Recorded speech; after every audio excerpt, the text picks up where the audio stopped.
जय हिंद दोस्तों, वंदे मातरम। मैं सोनू नागर, आप देख रहे हैं हिंद फोकस न्यूज़। इस समय मैं ग्रेटर नोएडा हूं और यहां मैं कॉलेजों के आसपास घूमते हुए मैं पहुंच गया हूं Prince institute of innovative technology. यहां पर एक प्रोग्राम है और प्रोग्राम में आपको बता दूं मैं डॉक्टर महेश शर्मा आ रहे हैं और जेवर के विधायक धीरेन्द्र सिंह जी आ रहे हैं, दादरी के विधायक तेजपाल नागर जी आ रहे हैं। तो आइए आपको उस प्रोग्राम में लेके चलता हूं और उस प्रोग्राम की कुछ झलकियां दिखाऊंगा कि किस तरीके से बच्चों की परफॉर्मेंस है और उनका जो हमारे लीडर्स हैं उनका क्या कहना है। सारी बातें आपसे विस्तृत रूप से होंगी। अंदर आपको प्रोग्राम दिखाता हूँ, आइए। अगर आपके अंदर कल्पना करने की, सपने लेने की शक्ति नहीं है, सोच नहीं है और नया काम करने की भावना नहीं है, संकल्प नहीं है, तो वह शिक्षा अधूरी। इस मूल पर हम जहाँ पर पहुँचेंगे वहाँ दुनिया का कोई देश नहीं पहुँचा है जो जहाँ उन्होंने 1 earth plus 1 moon 1 family and 1 future होना चाहिए।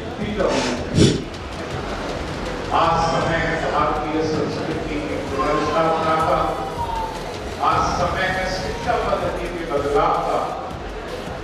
गौतम बुद्ध नगर के लोकप्रिय सांसद और ठाकुर धीरेन्द्र सिंह जी लोकप्रिय विधायक उत्तर प्रदेश विधानसभा जिलाने किसानों की समस्या को प्राथमिकता निदान पर अपना प्रतिबद्ध है और किसानों की समस्या के लिए हमेशा तत्पर है। डॉक्टर महेश शर्मा जी लोकप्रिय सांसद गौतम बुद्ध नगर पूर्व मंत्री केंद्रीय सरकार हमारे बीच हैं, मैं उनका भी अभिवादन करता हूं और तेजपाल नागर एमएलए दादरी उनका भी अभिवादन करता हूं और स्वागत करता हूं।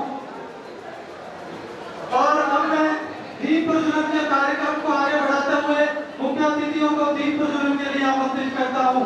वो दीप प्रज्वलन के द्वारा प्रोग्राम को अग्रिम रूप से ये दीप प्रज्वलन का प्रोग्राम आपके समक्ष माननीय आज के मुख्य अतिथि डॉक्टर महेश शर्मा जी।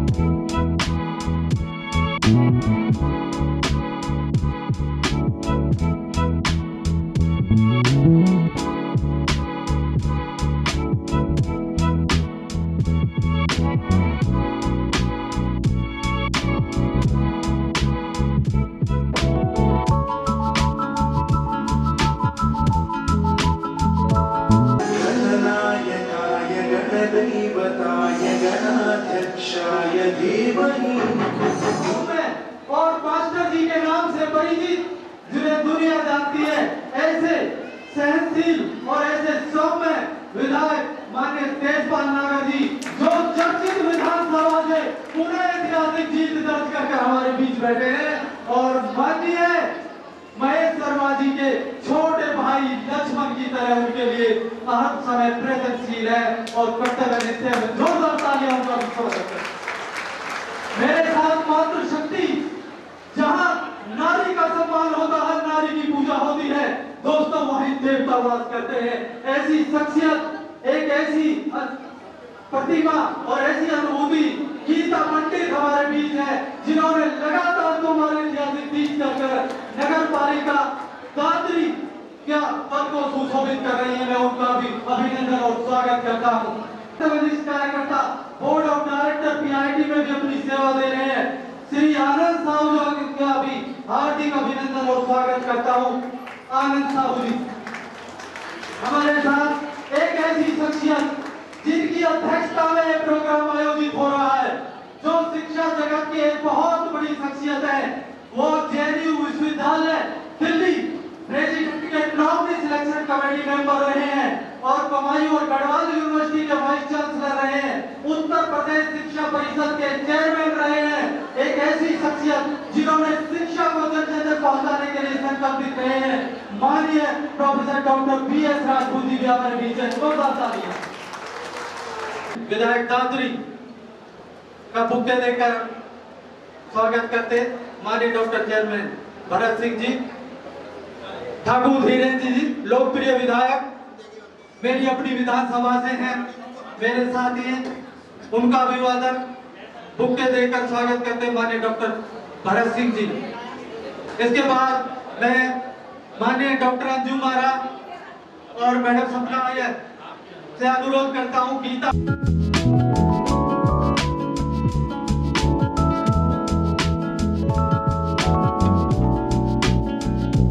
पर उपस्थित शिक्षा जगत की एक ऐसी व्यक्तित्व और कृतित्व जिनको हम सब नमन करते हैं और आने वाली पीढ़ियां भी उस व्यक्तित्व को याद करेंगी, उनका योगदान शिक्षा के क्षेत्र में और जितने पदों पर वो रहे हैं और आज हम सब का भारत का गौरव सम्मान बढ़ा रहे हैं। आदरणीय प्रोफेसर PS राजपूत साहब, आपको मेरी तरफ से जनप्रतिनिधि होने के नाते हमारे सभी जनप्रतिनिधियों की ओर से आप सबका हार्दिक अभिनंदन। हमारे जेवर के विधायक भाई वीरेंद्र सिंह जी, दादरी के विधायक भाई केशपाल नागर जी, जिला पंचायत अध्यक्ष भाई अमित चौधरी जी, हमारी गीता चेयरमैन 3 बार चेयरमैन बनी और ये तो बिना रिजर्वेशन के बनी है जो मोदी जी ने दिया। रिजर्वेशन के बाद क्या क्या बनेगी।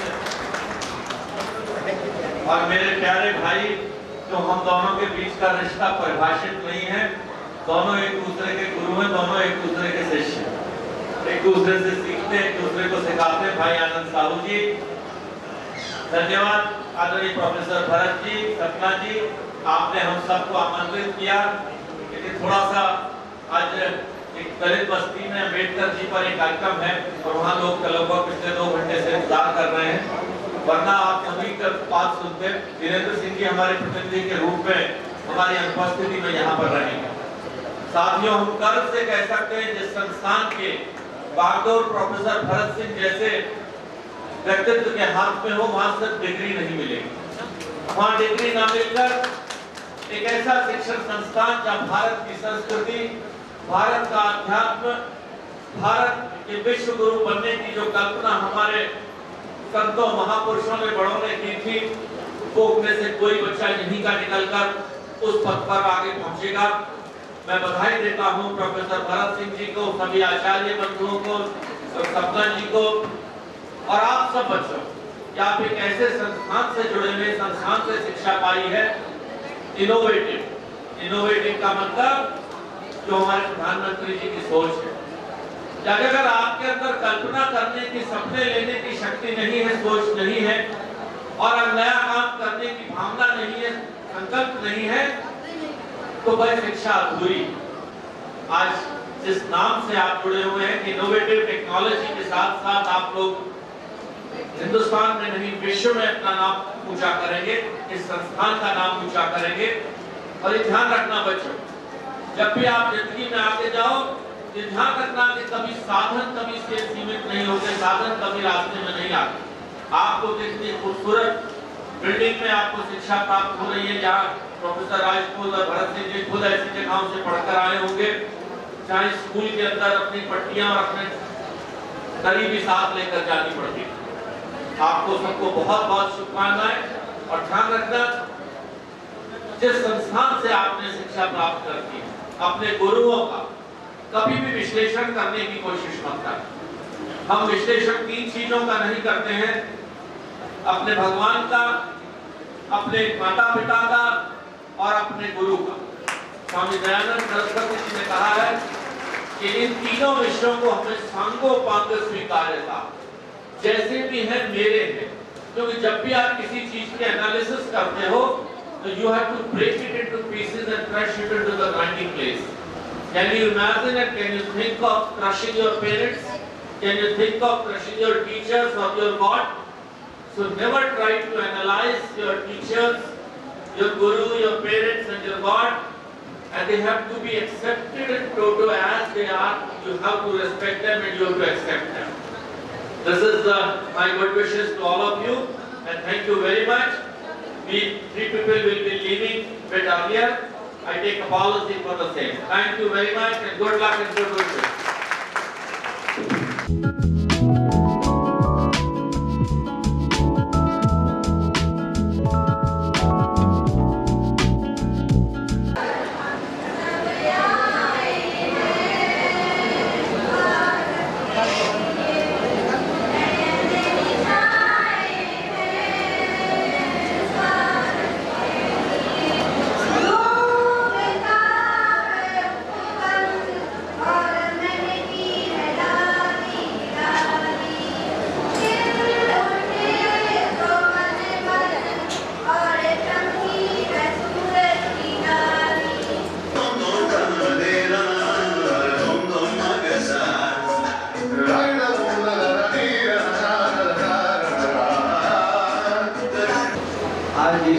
आईआईटी के सभागार में सत्र 2023 और 24 के ओरिएंटेशन प्रोग्राम के उपलक्ष्य में आज जो मंच से इस्लामी कार्यक्रम संपन्न हो रहा है,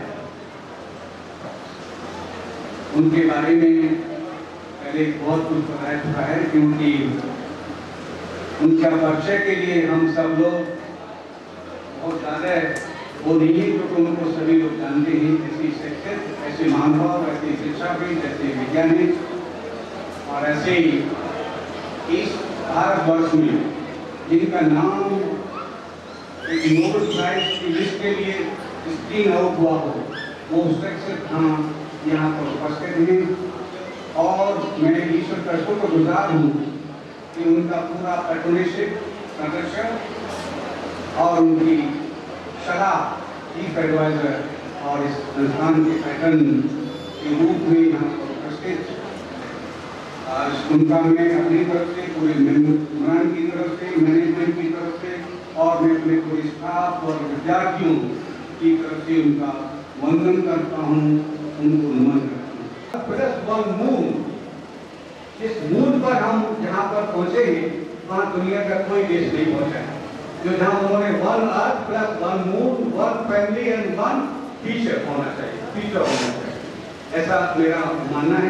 और आगे बढ़ते जरूर इसके साथ साथ हम इस वर्ल्ड के विश्व गुरु जरूर बनेंगे, ऐसी मेरी आशा है, ऐसा मैं सोचता हूँ और ऐसा जरूर एक दिन रहेगा।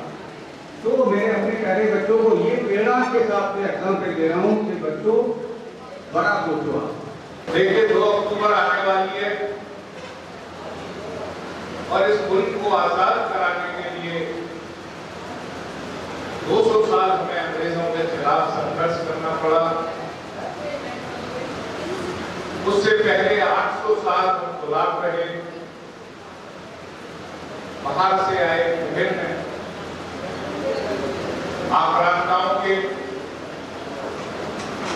इस देश की संस्कृति को तोड़ने और मरोड़ने का काम उन सभी सभ्यताओं ने इसलिए किया था कि हमारी संस्कृति मिट जाए। लेकिन अल्लामा इकबाल को क्यों कहना पड़ा, यूनान, मिस्र, रोमा सब मिट गए जहां से बाकी है, लेकिन अभी नाहोर सा हमारा जिद्दी है, वतन है, दोस्त का हमारा।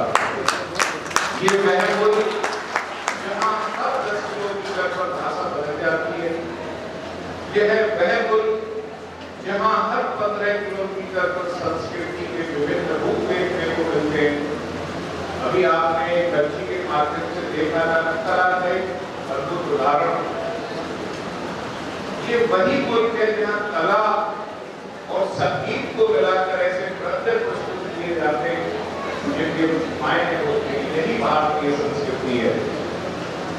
अभी चेयरमैन साहब ने बताया आपको 1 अर्थ, 1 फैमिली, 1 फ्यूचर, लेकिन वो ये नहीं बता पाए कि सबसे पहले दुनिया को ये संदेश किसने दिया था। मैं बताता हूँ। सबसे पहले हिंदुस्तान ने पूरी दुनिया को शांति का संदेश दिया था और अपने शांति दूत भेजे थे सारे मुल्कों में। उनका नाम था गौतम बुद्ध। वसुधैव कुटुंबकम, भारतीय संस्कृति का मूल, जो हमारी उस संस्कृति की पराकाष्ठा को परिलक्षित करता है, जिसके दीदार हमें बनारस में होते हैं। बनारस दुनिया का सबसे बड़ा शहर और उस समय का शहर जब मानव सभ्यता अपनी शेषावस्था में थी, लोग जंगलों में रहते थे, उस वक्त भी बनारस शहर का अस्तित्व था और यहाँ लोग अध्यात्म और शिक्षा के लिए आते थे। आज समय है भारतीय संस्कृति की पुनर्स्थापना का, आज समय है शिक्षा पद्धति के बदलाव का। यह हमारी भारतीय संस्कृति है। यहाँ हमेशा दूसरों का सम्मान करना सिखाया जाता है। अपने प्रदेश और अपने देश के लिए कुछ ऐसा करके जाएं जिससे लोग हमें याद रखें और आप कर सकते हैं, क्योंकि यह नौजवानों का देश है। इस देश का पॉलिटिकल सिस्टम आप लोगों की तरफ देख रहा है, आने वाला भविष्य इस देश का आप लोगों के हाथ में आने वाला, बल्कि एक स्वच्छ एवं विकसित देश की कल्पना की थी। महात्मा गांधी ने गुलामी की जंजीरों को तोड़कर मां भारती को आजाद कराया। अब हमारा कर्तव्य है कि गंदगी को दूर करके भारत माता की सेवा करें। मैं शपथ लेता हूं कि मैं स्वयं स्वच्छता के प्रति सजग रहूंगा। हर वर्ष 100 घंटे, हर सप्ताह 2 घंटे